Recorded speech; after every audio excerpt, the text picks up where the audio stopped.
So good morning, good afternoon, good evening, wherever you may be in the world today, and welcome to our webinar, How Leaders Can Drive Growth Initiatives. We're thrilled to have you join us today. My name is Mallory Jones, and I am Vice President of Client Success here at Exec Online, and I'm really here to ensure both our clients and participants have a truly wonderful experience on our programs. I'll be leading the presentation today and look forward to your questions and comments at the end. And so before we get started, wanted to tell you a little bit about Exec Online. We help HR and business leaders and their organizations to really solve their biggest challenges through our premium online leadership development programs. So how do we do this? We partner with top schools, including those like Columbia, Yale, Berkeley, Wharton, MIT, and IMD. And we partner with them to create university certified programs. So we also work with our clients. We want to understand what are your business needs so that we can then deploy the very best programs as solutions to, again, those top critical challenges. Additionally, participants in our programs, they develop projects. This is a key part of the experience, and those projects really address, again, the needs that we help our organizations to identify.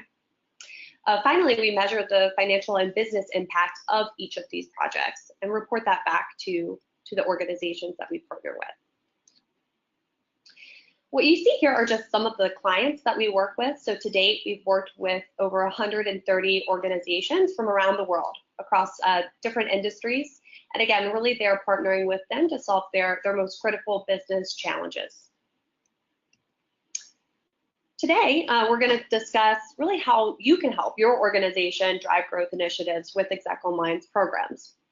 So first, we're going to discuss the programs that can really enable growth. And then second, we're going to walk you through these programs, really take a deep dive together. Third, we're going to talk about how Exec Online proves the ROI. So we'll talk about our model and how that works. And then finally, we're going to highlight how you can get started. So we'll also have some time at the end, should you have any questions. And we really encourage your questions throughout the presentation. You can feel free to use the chat box in the GoToWebinar panel. So let's talk about growth challenges. Really, despite robust economic growth and optimism about the business climate, big companies still face really very real and strategic challenges to growth. We hear this consistently from our clients, again, across various industries. So for the automotive industry, for example, cars today, they're really becoming like technology in boxes, and everyone's trying to keep up in that space. So, I think we've all seen the commercials on TV where the vehicle stops on a dime and no one hit the brakes. Again, the cost of these types of vehicles, these really technology-enabled cars has increased. But consumers aren't necessarily keeping up with those costs. They're not willing to pay that. So kind of a real challenge there in that industry. In the chemicals industry, it's sort of becoming a bit more like steel and mining. The industry is tending to turn toward more of specialty chemicals, which have a higher margin, so opposed to the standard chemicals that we're all sort of familiar with, if you will, that are sold in higher volume. So again, cost increasing. For CPG, even though consumers are sort of back up and jobs are back up and what have you, consumer behaviors haven't shifted since those pre-recession levels. So what has shifted, there's been a shift in what people assign value to. Consumers have changed where products are consumed and how they're consumed. So for example, you might not buy individual soda cans, but instead you might buy a 2-liter soda, and you might enjoy that with your family at home. Again, those pre-recession level type behaviors still continuing today. Additionally, millennials, they also have different consumption patterns. So that's CPG. Let's look at entertainment. I think this is one that as consumers ourselves, we're very intimately familiar with, but the shift of media from really volume consumption to personalization has really impacted ad revenue. So in the past, when there were fewer things to consume, if you will, most people watching the TV, right? Advertisers, they really ask a lot of money because everyone had to watch that same content. But now with Netflix, Amazon Prime, it's a lot harder to ask large sums of money from brands that want to advertise. So we take a look at financial services. Consumers they want to do everything on their phone these days. And, banks, I think, really struggling to keep pace with that in some cases. So, in short, financial services, they might be leaving money on the table, if they're not keeping up with these mobile trends. And then if we look at healthcare, a lot of uncertainty in that industry, whether you're in pharma or med devices, you're looking at pressures from, government regulation. So also, quite frankly, cost pressures from payers. For retail, again, one that I think, we're all pretty intimately familiar with, but online shopping has really been a game changer in that space. I think, we've all seen this. So no longer do we shop in stores at the same rate as we do online. And then for technology, the big five, Google, Facebook, Amazon, Microsoft, Apple, they really made it difficult for other companies to play on the field.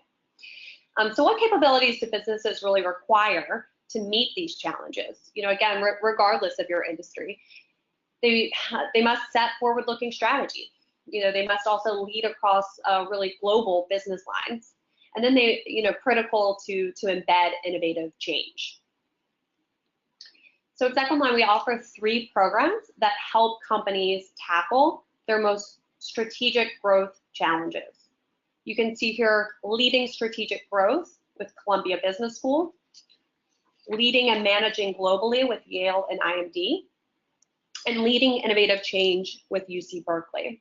These are all 6-week programs, and we're going to take a deeper look into each program now. So let's start with Leading Strategic Growth. Leading Strategic Growth, it provides executives with the tools necessary to develop and implement a strategy for their organization. It's based on what Professor Willie Peterson calls the strategic learning model. And the program is taught by really renowned Columbia faculty, so including Professor Bill Klepper, Willie Peterson, Rita McGrath, and Peter Mayola. I'll actually even just point out the backgrounds of a few of these professors. So for Willie Peterson, for example, he's a truly renowned businessman, as well as consultant and educator and author. So over a 20-year period, Professor Peterson, he served as the CEO of several multi-billion-dollar organizations, including Seagram's, Tropicana, Lever Foods. And again, he's really known for his strategic learning process. It's a method for creating and implementing breakthrough strategies on an ongoing basis. So Rita McGrath, she's consistently been voted the #1 strategy professor across all business school professors. You'll see, her name pop up frequently. She's rated, for example, one of the top 25 smartest women to follow on Twitter by Fast Company magazine. And she's really an expert on strategy, innovation, and growth as it relates to, with an emphasis on corporate entrepreneurship. And then Professor Bill Klepper, he runs all of executive education for Columbia Business School. So again, really the top faculty here for this program. So then now that you've had just a brief overview of Leading Strategic Growth, let's get a little more, we'd love to get a little more specific around what participants will learn. So here you can see the strategic learning process. It's Professor Willie Peterson's 4-step process for developing and executing strategy. Participants are really going to realize how to learn, how to focus, how to align, and how to execute. And then let's look at social styles. So this is a framework for really understanding the social behavior of oneself and others in your organization. Are you an analytic? Are you a driver? Are you an expressive? Are you an amiable? I happen to be an expressive myself. Another concept here is market busting, though. So this is really, this comes from Professor Rita McGrath. She has a number of strategies for finding opportunities for growth. So even in, quite frankly, environments that aren't typically, ripe for these types of opportunities. And so then finally, the other that I'll highlight here is the 5 C's. These are Professor Willie Peterson's systems of characteristics that are, really essential to successful leadership. Strategic leadership. So choices, clarity, change, courage, compassion. Again, just a few concepts here that I'll highlight. So if we go to the next slide here, we'll take a look at what your leaders can expect really on a weekly basis. So in each module, there are both lectures, assignments, and live virtual events. In the Leading Strategic Growth program in Module 1, participants are really introduced to Columbia's 4-step strategic learning process that we talked about on that last slide. It's again, a practical leadership method for really creating and executing breakthrough strategies. And so with guidance in this module, they'll choose a key challenge that their business is facing, or perhaps their functional area, and then they'll use that as the basis for their individual project in the program. In Module 2, Professor Willie Peterson, he really details the first step in that strategic learning process, so how to perform a situation analysis. And through the use of what we call 5 areas of inquiry, new insights will emerge really related to participants' internal and external environments that are going to provide the groundwork for their strategic choices. So this is really an outside-in perspective to provide key customer and competitive insights. In Module 3, this is the week that focuses on the powerful concept of market busting, again, coming from Professor Rita McGrath. So this is a set of strategies that really help organizations find new opportunities for growth, and it employs a set of 5 lenses and associated tools with each one that participants will use. And then in Module 4, participants dive into the real heart of strategy formulation. They'll learn how to make strategic choices after having identified strategic challenges. In Module 5, with this winning proposition again formulated in the previous module, Module 4, the next step is really to identify the areas within an organization where they'll need to focus their efforts. So they'll develop a set of key priorities, and then rewards and incentives and people and processes. They'll evaluate these these business alignment areas. And then in Module 6, finally, participants experience really the conclusion, and there's some practical methods for leading strategic change that are introduced. So Professors Klepper, McGrath, Peterson, they really provide kind of the culminating ideas and strategies to help participants develop and present their final strategy presentation. So again, each module they're working on an assignment, if you will, that is building into a final project that they can take back to your organization that is a strategic roadmap related to a real business challenge within your company. So as I mentioned before, we'll now take a look at some of these projects, again, that we've been discussing here. So at the top, we have a project in which a business leader at a large agricultural company developed a solution for growers that ultimately, just go back here, that ultimately was farmed low yield environments to gain market share. So it was projected that this project, again, developed in the Leading Strategic Growth Program, would increase customer satisfaction by 50%. And then again, projected that the project had a $1 million financial impact. In the middle here, we have a project that was created by a vice president at a consumer products company. So this vice president, he was able to create a plan that really improved his company's tracking abilities. And again, this was projected to increase efficiency by 60% and had a $1 million financial impact.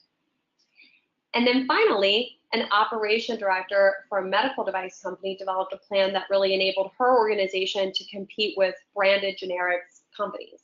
So again, this had an increased efficiency of about 60% and a $1 million impact. So now let's turn to leading and managing globally. So in this program, participants really learn both general skills for exercising power and then influence across organizational structures, as well as specific competencies for interacting across cultural and geographic boundaries. So the program is taught by 3 leading professors. I'll start here with Professor James Barron. He's a leading educator, again, an author with more than 30 years of experience. And his research interests, they include things like human resources, organizational design and behavior, labor markets and careers, economic sociology, and entrepreneurial companies. And then Professor Jeffrey Sonnenfeld, he's an influential business professor, scholar, and a media commentator as well. So he's the Senior Associate Dean of Leadership Programs and a professor in the practice of management at the Yale School of Management. And Professor Sonnenfeld, he's been among the 10 most influential business professors, according to Business Week.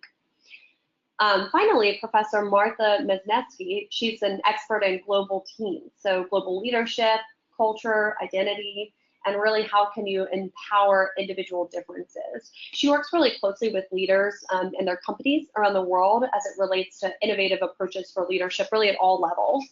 And then at the Ivy Business School, she's a faculty director of executive education. She's a past professor of IMD.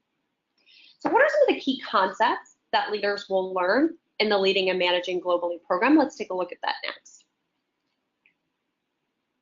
I'm just going to highlight a few. You can see there are several here. Lots of good stuff in this program. So again, I'll just highlight a few. So organizational design, this is a framework for understanding how business activities are structured and really integrated within complex global enterprises. Power mapping here, this is analysis of really formal and informal sources of power in an organization, and so we'll provide participants with, strategies for shoring up power and influence really at both the personal as well as the departmental level. Network mapping, so these are concepts, tools, if you will, to support analysis of personal networks. So how can you include types of key network ties, things like task advice, strategic buy-in, and mentorship. And then the MBI model, this is, MBI stands for mapping, bridging, and integrating. And it's a model developed by Martha Mesnevsky that really helps participants to drive performance in diverse teams. So now with the Leading and Managing Globally program, let's take a look at what participants, again, are going to learn on a week-to-week basis. And again, similar to Leading Strategic Growth, in each module, you have assignments, lectures, as well as live virtual events.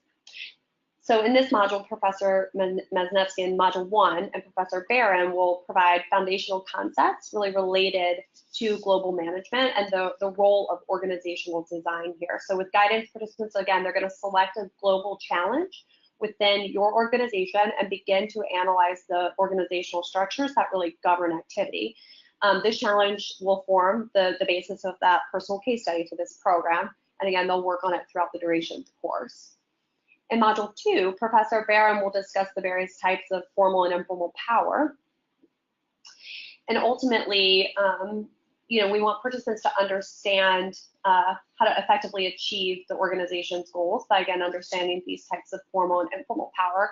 They'll apply these ideas by really diagnosing the sources of power relevant to participants' personal case and evaluate potential tactics, if you will, for using and navigating these sources of power.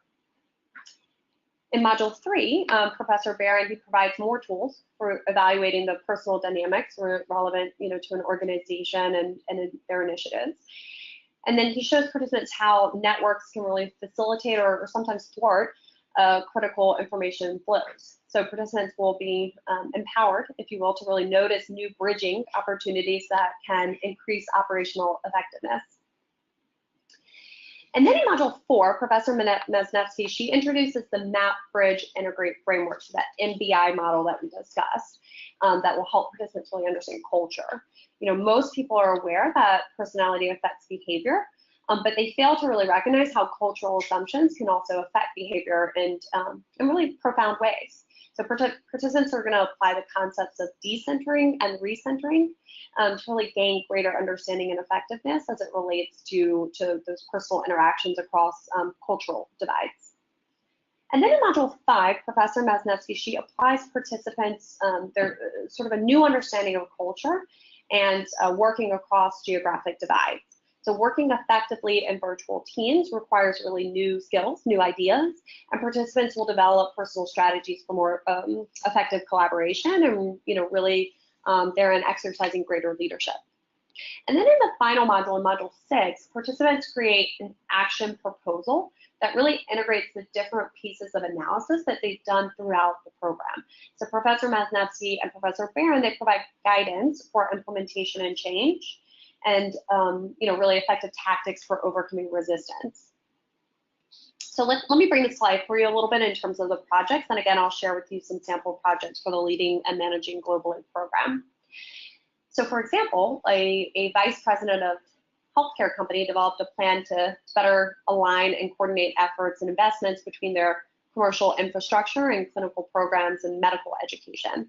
And this increased efficiency by 50%. Again, these ROI metrics, they're reported by the participants themselves. The projected financial impact of this project was $10 million. A consumer products company, they launched a program to consolidate their partner management teams and really increase offshoring. This project, again, increased employee productivity by 20% and with a projected financial impact of $6 million. And then finally, the last example here is a manager for a financial company who developed a plan to bring clients tailor-made solutions. And this increased efficiency by 20% with a projected financial impact of $10 million. So let's talk about the third and final program of our webinar today, which is Leading Innovative Change with UC Berkeley. So in Leading Innovative Change, participants are really going to examine and apply proven frameworks and tools to really capitalize on new opportunities to strengthen their organization's competitive advantage. This program is led by world-class professors, including Professor Sarah Beckman. Professor Beckman is a leading voice in design, innovation, and product management. And Professor Beckman is really known for her long tenure at the Hewlett-Packard Company, where she was the director of the product generation change management team. She serves as a chief learning officer of the Jacobs Institute of Design Innovation within UC Berkeley, and is a multi-time winner of several awards at UC Berkeley as well. So let's take a look, a little bit of a deeper look at some of the concepts that individuals will learn in this program. So the Berkeley innovation process, it's an iterative 4-part model for really generating and implementing innovative ideas. So participants will begin with observations, they'll then generate insights, go through the process of ideation, and finally experimentation. Then ethnographic interviewing, this is a really great strategy for generating insights. So it's a customer-centric investigative process that's really geared to, again, uncover things like deep wishes, needs, pain points. And then we'll provide participants with insight generation tools, so things like empathy maps, customer profiles. These really provide a very structured means of deriving insight from that interview data from their ethnographic interviews. And then next, let's talk about the business model canvas. So this is a renowned framework for really generating internally and externally focused innovations. Storytelling, this is another key concept within the program. It's kind of a narrative approach, if you will, to explaining and promoting innovative ideas and really maximizing persuasive power. And then finally, culture as a leadership tool. So it's a model for understanding organizational culture and really engineering values supportive of innovation. So finally, again, let's take a look at the week-by-week curriculum for this program. Again, as a 6-week program, it also has live virtual events, assignments, and lectures throughout the course. In Module 1, it explains the role and really incredible value of innovation in the enterprise. So it introduces the first principles of innovation: why, when, where, what's involved. The module then begins a deep dive into practical challenges of the how, so how to plan, how to execute strategies for innovative change. And Module 2 then kind of branches to the second phase of the Berkeley 4-phase cycle of innovation, which is insight. So participants will learn how to mine observational data for opportunities that really unlock value. And then in Module 3, participants will sort of break into this exciting third phase of the Berkeley 4-phase cycle, which is the process of ideation. So they're going to learn how to reframe meaning they discovered in Module 2 and really how to turn problems and needs into business opportunities. And then in Module 4, we're going to guide participants to the final phase of the Berkeley 4-phase cycle of innovation, which is experimentation. So participants will learn how to transform their bold ideas into really tangible things that can be experimented, evaluated, by those who stand to benefit from them. And then in Module 5, Module 5 pushes back the boundaries of innovation to really create a cultural context for change. So participants will be reintroduced to the structure and meaning of corporate culture, and then they'll be given examples of cultures that really deliberately spawn innovation. And then in the final module, module 6, it's really a gateway to implementation. Participants will learn the art of sharing their bold ideas with colleagues, partners, and customers. So again, in this program, individuals are starting with a challenge that's right for innovation within your organization. They're conducting ethnographic interviews to generate insights. They're then using the process of brainstorming to ideate. They're developing an experiment for that, again, real business challenge at your organization. They're taking a look at your cultural norms, if you will, those that support as well as might detract from their specific innovation idea that they're developing. And then finally, they're developing a pitch to actually share this innovative idea with others at their organization. So that's what they're working on in this course. Again, I'll share with you finally a few projects that participants have generated in the Leading Innovative Change program. So for example, a director of R&D at a healthcare company redesigned their instrument interface to make it more disease interpretation oriented. This increased efficiency by 30%. With a projected financial impact of $5 million. And then a director for an industrial company designed a solution to really reduce the production time of their milling process. So this increased customer loyalty by 50%, customer satisfaction, if you will, and then projected a financial impact of $2 million. And then finally, a manager for an agricultural business shortened their supply chain process, and this was this participant projected that it would increase customer loyalty by 80% with a projected financial impact of $10 million. So as you can see, at Exec Online, we're very big into measuring and providing the ROI back to businesses. And so, you know, as probably many of you know, every function within an organization is really under a lot of pressure to prove the business impact of their initiatives. And quite frankly, HR is no different. So proving programs ROI, it has significant upside, right? When HR leaders like yourself can show the business and financial impact of their initiatives, they can really play larger and more strategic roles within their organization. And I want to take a moment to tell you how we prove the impact of our programs and, you know, what we're seeing. So on average, we return 102 times the investment back to our partner organizations. This really, you know, we continue to collect new data from our organizations as we look to prove that. And so we know that 96% of our participants, for example, apply their learnings and 98% improve their skills. Also, participants, they have a great time in our programs. 96% of participants report just having a great experience. You know, what's important here, I think, is that HR partners, they're using this data, particularly the ROI from their programs, and they're using it to successfully make the case for additional resources for leadership development in their organization.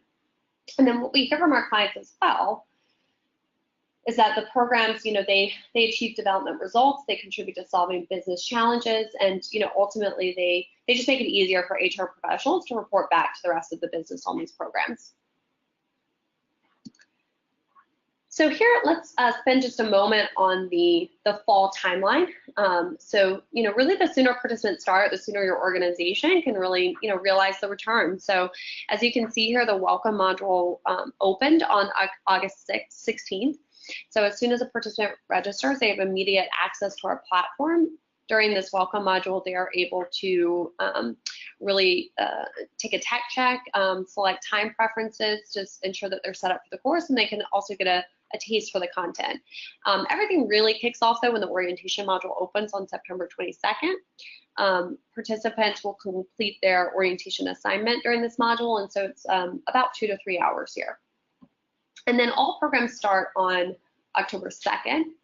The 6-week programs that we've discussed today, again, are Leading Strategic Growth, Leading and Managing Globally, and Leading Innovative Change. And those 6-week programs, they end on November 12th. We do also have 3-week programs that we offer, and those end on October 22nd.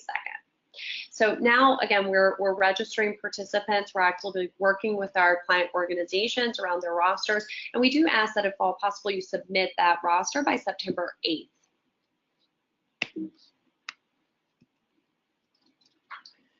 So how does it work? You know, there's really 2 easy ways to get started. If you're a company, you know, where you're an individual or you have an open enrollment format, you can really select self-select the program by going to our website, www.execonline.com.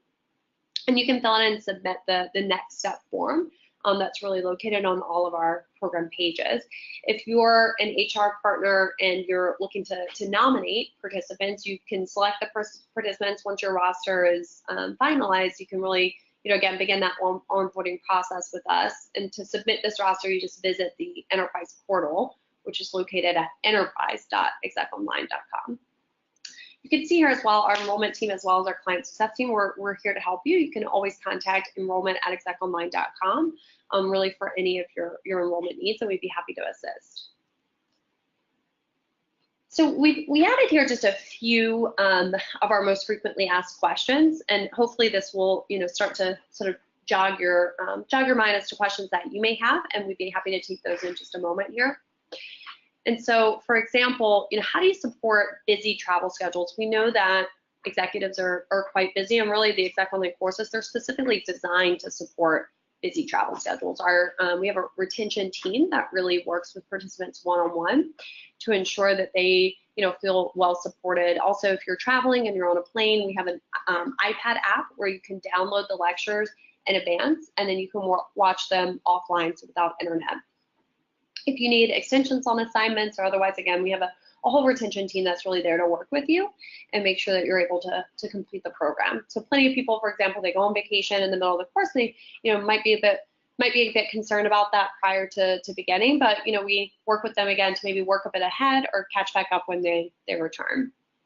Again, here's another question: do you support tuition reimbursement? We absolutely do, and we do work with a company called EdAssist, which again is one of our partners that helps to ensure compliance with all of our partners and as it relates to the programs. What about feedback? I know companies are always looking to get feedback from their participants. We do collect both quantitative and qualitative feedback, and this really helps us to ensure that we're providing the highest quality program experience, and also great to report back to our clients as well, which we always do. And then let's say you want to learn more about the participant experience. So we have a really great resource center. We've included the link here below that's on the ExecOnline site. If you'd like to request a participant experience demo, you can do so with your client success manager if you're an existing client, or with the commercial person you've been working with if you're not. So at this time, we'd like to take some questions from the audience. You can feel free to post your question into the chat box, and we'll take those questions accordingly.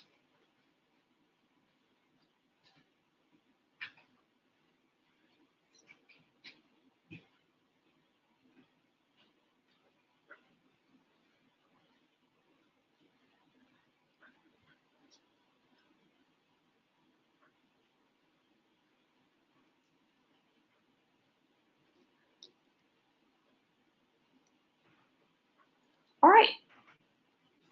Well, this concludes our webinar for today. Want to just highlight a few things that we have coming up before we part ways.